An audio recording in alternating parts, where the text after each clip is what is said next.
been sold the idea that financial independence is all about some number on your account statement, or even worse, that you don't qualify because of where you started out. That's just not true. It's not about some well-kept secret of the wealthy. It's about finding the right information and knowing how to apply it.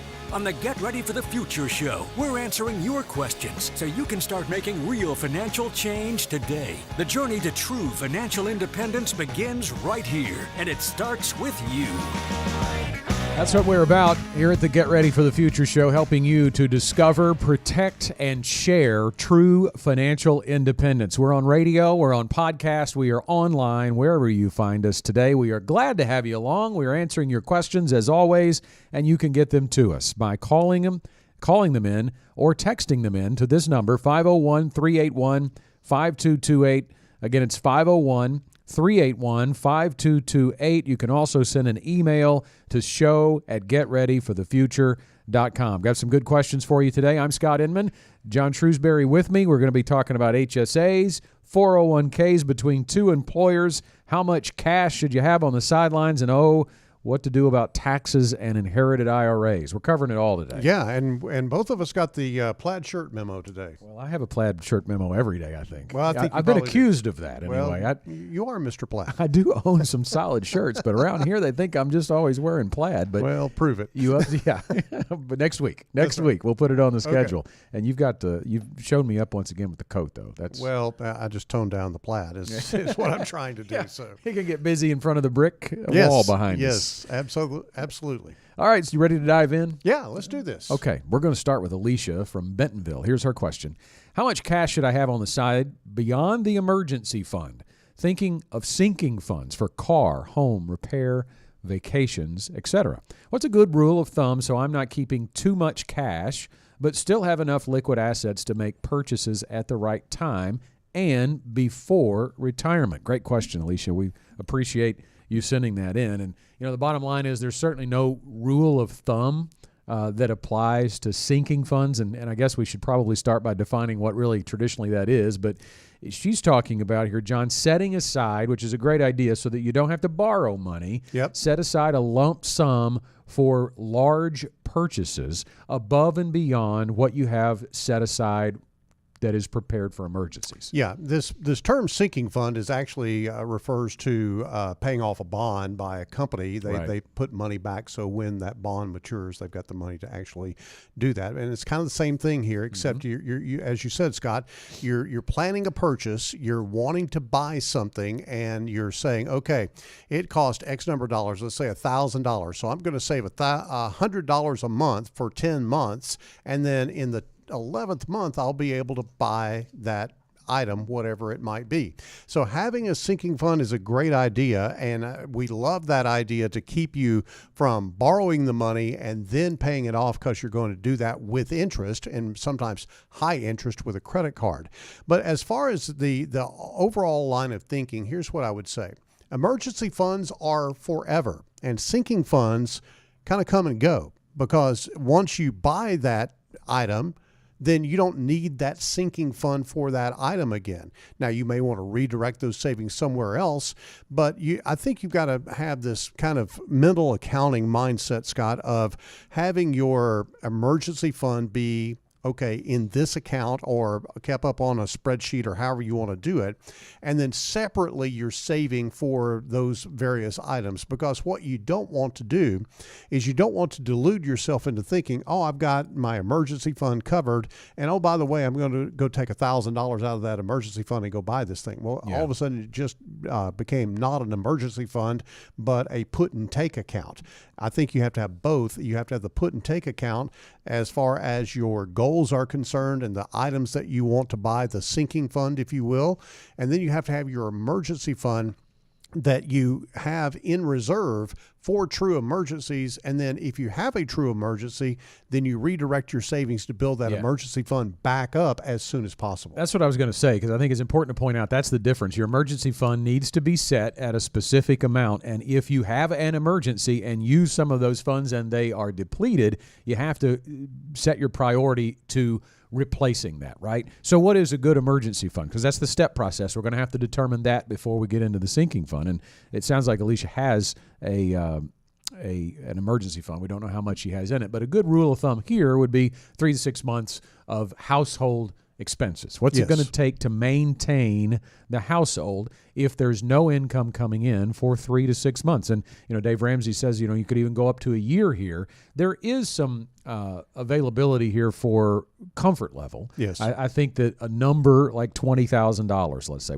not knowing what this 3 to 6 month lines out, a lot of people will land on that. I want $20,000 in cash because that's going to help me meet my health insurance deductible if I have to, my homeowner's deductible if I have to. I'm going to leverage the insurance company past all of that. I've got enough money to get out of trouble, right, to get out of the emergency I'm in. And then so let's set that aside. Make sure we don't go, if it's $20,000, below $20,000 unless it's an emergency.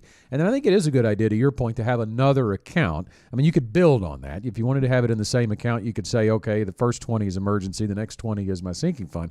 But it does help visualize it better if you keep it separate. Yeah, some people have to do that. Some people are really good with spreadsheets, and they understand, okay, all the money's in one account, but I've got that segregated or divided up on a spreadsheet, and I know exactly what I'm dealing with here. Other people have to have, okay, this is my statement for the emergency fund. This is my statement for my sinking fund, for my put and take account, as I like to call it. But I think the objective is that you have this big wall between the two, and you say, look, I'm not going to use my emergency fund for my future purchases, and I'm not going to use my future purchases for an emergency because I've got that money already earmarked. Now, I think it is very critical, Scott, that you think about the fact that if you do have an emergency, then maybe you ought to hit pause on the saving for those items that you are saving for, and be sure you build that emergency fund back up as soon as possible, because you never know. Sometimes these things come in 2s or 3s, and you've got to tap into that emergency fund maybe sooner than you would anticipate. And with regard to those sinking funds, or with the plan to build up some cash for a major purchase, it's important to be specific as possible with not only the amount that you plan to spend, because that's a budgeting tool, right? You say, hey, I'm going to spend $30,000 on this car, and I'm not going to get a car. So when you go shopping for a car, you don't get lured into getting sold on the $40,000 or $50,000 car because you know your goal is $30,000. That's very helpful from a financial perspective.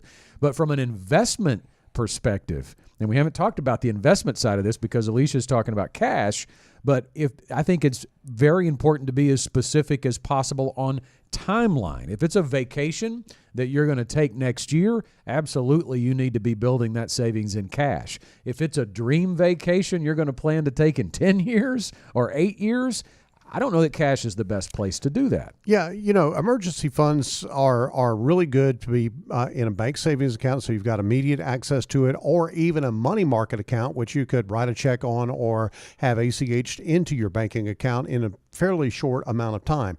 And money market mutual funds are paying above 5% these days in terms of interest on a monthly basis. They on an annualized basis, I should say. 5% is around the benchmark of where money market accounts are sitting right now. So it's not just collecting dust over there. It is earning a nice, decent rate of return.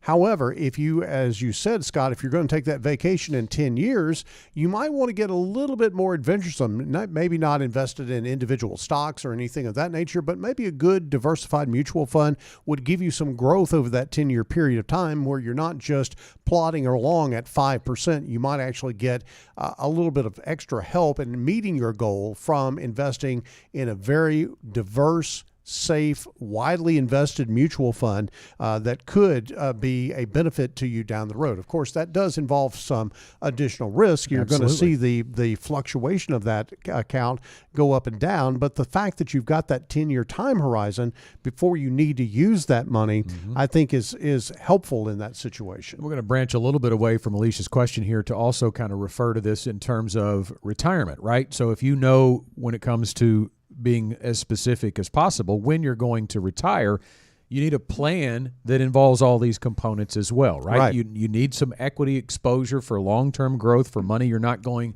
to touch for 15 plus years, but it could be a good idea to begin building excess cash reserves and maybe utilize a money market mutual fund for the money, if you're retiring in a year or two, to begin using that in the early stages of retirement. Because rather than pulling it from your 401k or your IRA, as we're going to talk about in a little bit, which is going to be taxed, you can receive it, the post-tax income, while you're still working, and begin to pile up the cash on the sidelines in a non-retirement account. And we've mentioned these money market funds, John. I think it's important to kind of maybe drill down a little bit on what that is, because people probably heard, hey, they're getting 5% right now. They're very interested in that, yes. right? We know CDs are also in that realm, even on a short-term basis. 3, 6, 12 months, you're seeing interest rates offered higher than 5%. The difference between a CD and a money market mutual fund, the money market funds invest in short-term, high-quality debt or cash equivalents, and are not intended to provide investors with low-risk income, or they are intended to provide investors with low-risk income and stable liquidity, but they are not completely risk-free. So you think of an FDIC-insured CD, it is insured, as its name implies, by the FDIC, and you know you're going to get your money back if you don't exceed the certain limits imposed there, and you're going to, as long as you leave it in for the term, you're going to get that interest rate. There is some risk with a money market mutual fund. They're not FDIC insured. Yeah, they're not, and there's really been very, very long history of stability in money market accounts. They strive to maintain a $1 per share net asset value, and I think there may have been one money market account back during the financial crisis that broke the buck, as they used to call it, and dipped for a short period of time below $1 per share.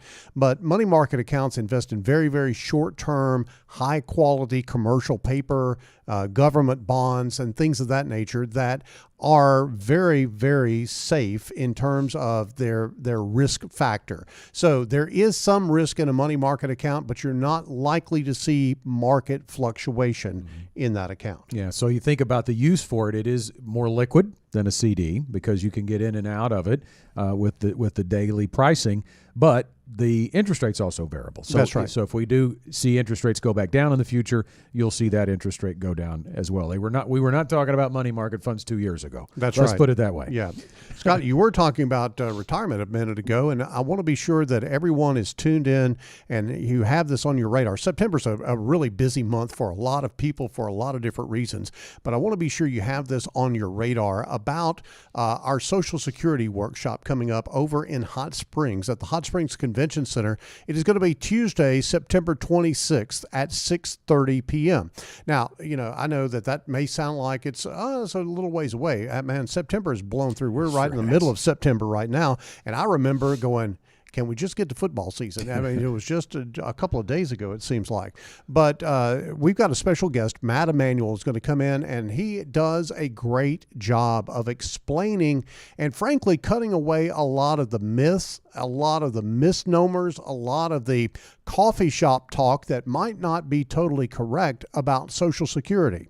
Scott, I believe that there's probably somewhere in the $150,000 to $200,000 at risk in terms of how you make a decision about Social Security. It could cost you up to that much money if you make the wrong decision. So we want you to have the straight talk, the facts about this. So we've asked Matt to come in and join us for this workshop called How to Maximize Your Social Security. Absolutely free of charge. You can go to getreadyforthefuture.com/Social Security and register there, or you can give our office a call at 866-653-PLAN, and we can get you registered that way as well. Coming up on the 26th at 6:30, Hot Springs Convention Center. We're all about education at GenWealth Financial Advisors and on the Get Ready for the Future show. We want to answer your questions here. We just answered Alicia's. We're moving on to Henry now from Benton. Here's Henry's question. What are the implications for maxing 401k contributions between two employers? On track to max this year, he says. New job starting in a week. What problems do I face if I overshoot by a bit while trying to balance the two? Great question, Henry. And first of all, congratulations to you for maxing out those 401k contributions, getting those pre-tax dollars in and preparing for retirement. It can seem complex here, John, but I think if we break it down it's not really complex in terms of understanding. It can be a little more complex in implementation. Yeah, I think you have to say, okay, at the end of the term of your first job, you know how much you've contributed to your 401k plan. And what you have to do is just compare that to the overall annual contribution limit. The annual contribution limit, if you're under 50, is $22,500. And I think that bumps up to $30,000 if you're 50 or above. So let's say that you've contributed $15,000 and you're over 50, you've got $30,000 of cap, so you have another $15,000 that you can contribute. And if you are on a set salary, you have a percentage, but you basically just work through the math and try to get as close as you can to that maximum. You don't want to go over the maximum because it does get kind of complex. Your employer has to get involved. You have to back out contributions and pay tax on them and that type of thing.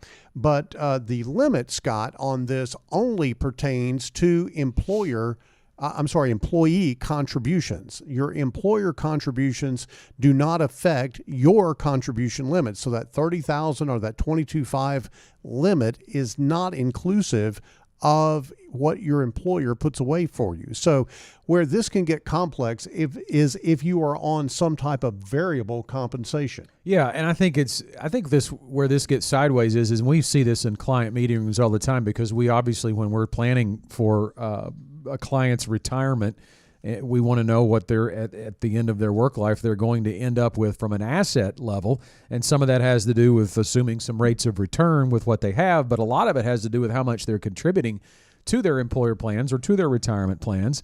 And we'll ask them, we'll say, how much are you contributing to your 401k? And they'll say 11%. Well, 11% of what, right? Yeah. Because that's the way it's set up, right? You have to normally choose your contribution as a percentage of your income.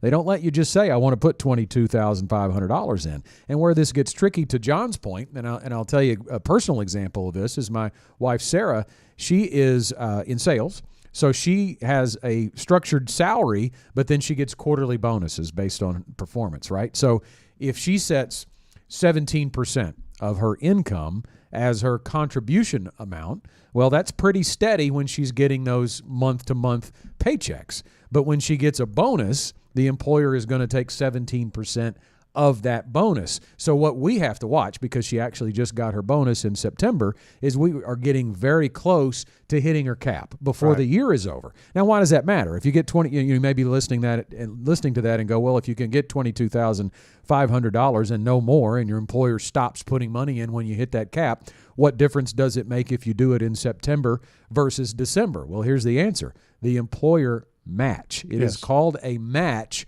for a reason. And the reason I'm saying that is because it's matched based on your contribution. So if you max out in September and you are no longer putting your own money into your 401k in October and November and December, it is very likely that your employer match will not happen those last 3 months, and you could be missing out on thousands of dollars. Absolutely. And I think back to the basis of the question, I think that you want to be very careful about this. You want to be sure that you don't go over. You want to involve your employer and let them know, hey, look, here's what I contributed at my old job.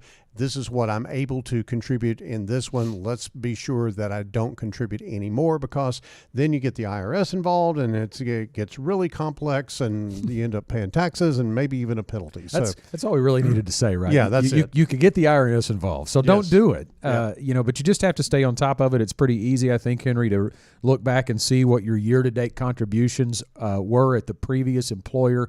Most places are going to let you have online access to that, and it's probably going to be right there on your dashboard. How much you contributed, so you know where the cutoff point is. You know how much wiggle room you have at the new job, and you just have to do a little basic math to determine what percentage of your income that is. True. Thanks to Henry for that question. If you've got questions, we want to answer them. You can call or text them in to us, 501-381-5228, to hear your questions answered on the air, or you can send us an email. Send it to show@getreadyforthefuture.com. And if I'm not mistaken, John, I think our next question came to us via email. Show@getreadyforthefuture.com. That's what Jerry from Sherwood did. So here we go with our next question. Is there any way to reduce the burden of taxes for inherited IRAs except converting to a Roth. I've just about decided to start reducing it yearly and paying the taxes myself, but I was wondering if there was anything else I could do. I would like to know what kind of an immediate annuity that you have, since that would be one way. I know I could not pass anything to the heirs that way, but it is one option I am interested in. Jerry, thanks very much. And there is definitely a problem with the inherited IRA from a tax perspective that did not exist just 3 short years ago. Yeah, the Secure Act, which we have railed against on this show on a number of occasions, is anything but secure as far as our clients are concerned, because it's really jeopardizing the future security of particularly of those folks that inherit IRAs. Now, how can that be a bad thing? Yeah. Well, just think about this. If you inherited a $100,000 IRA and you took all that money at once, then all of a sudden you've got $100,000 more in income and you're thrust into a bigger tax bracket. Now, that's the extreme.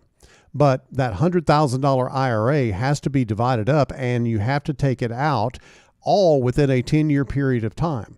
And so there is complexity to this, and it really does, as Jerry has alluded to, really create a tax burden for folks that maybe are in their highest income earning years, because if you think about when a parent dies and leaves it to a child, this is where the rub comes in. That child is in high earning years, then all of a sudden they've got all this other income that is being forced for them to take, because they have to take it over a 10-year period of time. So we warned everybody about this back in 2020, Scott, when the legislation was passed, that it was going to create this tremendous tax burden. And we're seeing evidence of this show up in Jerry's question. This applies to 401k plans, traditional IRAs, even applies to Roth IRAs. Although the Roth is not taxable, right, you still have to take the distribution. But unfortunately, Jerry, there's not much that you can do to relieve or reduce the tax burden. Of course, you could have taxes withheld from the distribution, and therefore the IRA or 401k plan is paying the taxes itself, but it may cause you to pay a higher tax bracket in your own personal income. So the real problem arises when those distributions are significant and are added to your normal taxable income, Scott. Yeah, and the other problem is if you send it to your heirs, if there's only one heir and it's a substantial amount in the IRA, right? Because this really isn't, if you've got $400,000 or $500,000 and you've got 4 or 5 kids, it's probably not going to be that big of a deal. Right. But if you've got one kid and you've got $1 million, that's where he's really going to be stuck. So how do you deal with that? Well, let's take a look at a graphic that we've got here. And if you are listening to us on podcast, you can go to our website at Get Ready for the Future. I'm sorry, our Facebook page at GenWealth Financial Advisors and see this graphic. You've got, if you have an IRA that you've inherited and you are a non-spouse beneficiary, meaning that you're not the spouse of the person who passed away, and it happened in 2020 or later, you have the option to withdraw the entire amount in a lump sum, which is probably not a tax efficient thing for you to do. Or you have option 2. Option 2 is kind of twofold. If the original owner had not started taking required minimum distributions, you can deplete the account over 10 years. If the owner had started taking RMDs, you have to take annual distributions based on life expectancy in years 1 through 9 and then deplete the balance in the account in year 10. Well, year 10 could be a problem for you. Yeah. If you take it on life expectancy and it's not that much, but it's a big amount, then all of a sudden in year 10, you have to take all of that money out. I don't think that Congress really was mindful of how this was going to impact people. I think they saw it as an opportunity to draw money into the Treasury ahead of time, as opposed to the old stretch IRA rules. And I think that's what's happened. Now, let's be clear. Jerry didn't ask about this, but let's go ahead and cover a second graphic that we have here, that if you're a spouse, if you are a spouse and you have inherited your spouse's IRA, they've passed away and you've inherited this IRA, you have the option, again, of taking it all in one lump sum or rolling the funds into your own IRA. Or option 3 is to retitle the account as an inherited IRA and withdraw funds as needed without penalty if you're under 59 and a half. If you're after age 59 and a half, you can roll the inherited IRA into your own IRA. So Congress has made this anything but easy. They've made it anything but less burdensome to people. It is a big deal to people whose parents are passing away with some wealth and they're passing it on in the form of an IRA account. You need to work with a financial advisor to work through this. So let's deal with the tax burden part of Jerry's question, John, because you mentioned it at the very front. Unfortunately, there's not a lot you can do here, and you cannot avoid the taxes at all. So if you hear people touting that out there from a sales perspective, from a financial advisor perspective, it's disingenuous at best. You cannot avoid it. You can minimize it. So working with a financial advisor to determine how you can make some withdrawals during your lifetime that don't put you in to a higher tax bracket allows you to receive the funds, pay a tax amount that is likely less than your heir will pay when they were to receive it, and you don't have to spend the money. You can reinvest the funds and put them in a non-qualified account, which will receive a step up in cost basis if you don't sell anything upon your death, and that would be a way for your heir to not pay very much at all on taxes. Jerry also asked a question about an immediate annuity. Yep. I want to talk a little bit about this because there are folks out there that will, try to buffalo you into thinking that buying an annuity solves all this problem. Yeah. Here's what buying an annuity does. It puts it on autopilot. The only annuity that works in this situation is a 10-year period certain immediate annuity.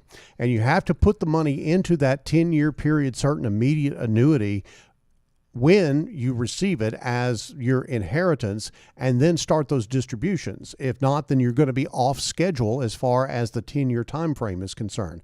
But the 10-year period certain immediate annuity just puts it on autopilot. It distributes basically a tenth of the money plus whatever interest rate that fixed annuity is paying you. It pays out on an annual basis. It could pay on a monthly basis, but it does automate it.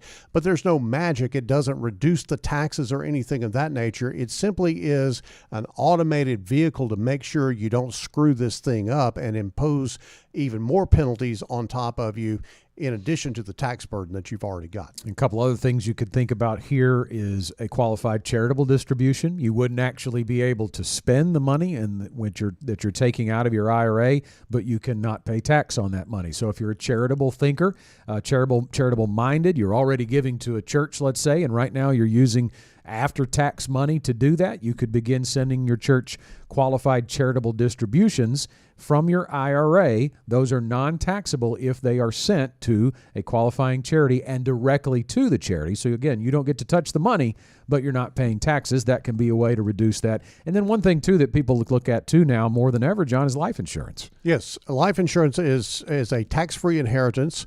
And so oftentimes, if you are, this all has to be planned before somebody passes away, obviously. Right. But if you think about the fact that maybe you've got this significant amount of money in a qualified plan, and you want to leave it to your family in the most tax efficient way possible, you might take part of that money that is in the IRA and use that money, a distribution from that IRA, to pay for a life insurance policy. Because at your death, then the insurance company is going to write a check to your heirs. There is no tax. There's no inheritance tax. There's no income tax, no nothing. They just get a check. And so that is really, with the Secure Act, that has really pushed life insurance into the forefront of being a great way to transfer assets to your family, allowing you to spend the IRA money knowing that you've got that life insurance as a backup for your legacy. Just got to make sure that you're insurable. I think sometimes if you wait too late in life to do that, it's going to be very problematic to obviously accomplish that. All right, we've got one final question. We're running out of time in a hurry, but we promised a question on HSAs, so we want to get there. Ashley from Little Rock writes, my employer offers both a PPO and a high-deductible health plan with an HSA. Can you talk about when to choose one versus the other? Well, lots of tentacles on this one, Scott. A high deductible plan is likely to cost less per month. Now, if your employer's paying for it versus you, that may be a bit of an issue. But you have to look at this and go, okay, what is the most effective way for me to provide for health care? An HSA saves money. You have to save money to take care of the high deductible. That's what that health savings account is for. You have a high deductible, let's say a couple of $1,000s. Well, the expectation is instead of you having a $200 deductible, you now have a $2,000 deductible, but you're going to save in premiums and be able to put that money into a health savings account and be able to take that money and offset that high deductible. That's as opposed to paying ostensibly a higher premium for a lower deductible policy and being able to just say, okay, I only need $200 for my deductible. Yeah, so it's a really great tool if you're getting close to retirement to begin building funds for your out-of-pocket healthcare costs. In fact, we did a fastest 4 minutes in finance segment on this just last week, where we talked about the HSA contribution limits going up in 2024, and you can get more money into them. You can invest them longer term if you're not using them on a year-to-year basis, and then you can pull them out for qualified medical expenses in retirement tax-free. And we know that that's going to be one of the largest cost, if not the largest cost, that a retired couple is going to face is their out-of-pocket health care costs. So building that now is a longer-term advantage of the HSA over not using the high-deductible plan. Scott, let's talk a little bit about what the attributes of a health savings account are, because you think about it and you go, well, it's a savings account. Is that really something I want to put my money into? Well, first of all, your contributions are done through a payroll deduction, and it's done on a pre-tax basis. So you're building up money before taxes, putting it into the HSA. The growth on that money, anything that it earns, grows on a tax-deferred basis. So you're not paying any taxes on the earnings in that account. Some plans have a variety of investments. Now, this is not something that we deal with here at GenWealth from an investment standpoint, but we understand that there are some plans out there that give you the opportunity to invest your money, not just have it in a safe, 3, 4, 5% savings account or something of that nature. And the proceeds, as you mentioned a little bit earlier, Scott, if they're used for medical expenses, are free of tax. An HSA, though, is probably not an advisable strategy for folks who are on moderate or low incomes because, saving that money into that health savings account and keeping your hands off of it can be problematical. Usually this happens with a little bit higher earners and people that have a lot of financial discipline to be able to manage this. And I don't know at the end of the day whether you really come out a tremendous amount better than paying the higher premium for the health insurance. Potentially so. I know here at GenWealth, we have always opted to go with the low deductible as opposed to the HSA type program. It just seemed that there wasn't that big of a differentiation between the two. Before we hit our final thoughts, because the closing bell is about to ring in a few seconds, I did want to mention that we had a question of the week. Jerry from Sherwood asking about the inherited IRAs. He is our question of the week, and I want to thank him for reaching out, and we would love to send Jerry you a free Get Ready for the Future show tumbler just for being the question of the week. It's the one I sport right here these days. They let me borrow it, I guess. I drink my water out of it every week. We'll send you a new one, Jerry, I promise. Yeah, not that one, not that exact one. But all you have to do, Jerry, is to go ahead and email us to let us know you want to claim that. And just email it to show@getreadyforthefuture.com. I think we already have your email because you emailed the question in. But we would love to hear that you want to get that tumbler, and we'll be able to get some information from you on where to send it. There's the closing bell, and it's time for our final thoughts. Scott, as you look back on our show today, if you think about all the differences between HSAs and PPOs and how to deal with an inherited IRA, what do you do in terms of being sure that you don't have too much cash, and how do I save for things that I want to buy in the future, and how about my 401k contributions? Look, money is tough. Money is a complex operation, but money is not meant to be something that is a burden to you. I think you have to think for yourself. You have to fend for yourself when it comes to money, but you don't need to go it alone. And I think that's where a relationship with a financial advisor comes into play. I think that your financial advisor can provide you a great deal of value. If they're a good financial advisor, they can provide you a great deal of value, not only for just investing your money, but also in the contact that they have with you throughout the year, talking about various issues. But I will also say that you have to engage engage with your financial advisor. They're not going to know magically that something's going on in your life. When those things come up, you have to think about that advisor as a trusted contact that you can deal with. My final thought is a reminder about our Hot Springs workshop entitled Maximizing Your Social Security. Matt Emanuel's our special guest to talk about Social Security. It's coming up September 26th at 6:30 at the Hot Springs Convention Center, and it is easy to register. Just go to getreadyforthefuture.com/Social Security. It is a free event. We hope to see you there.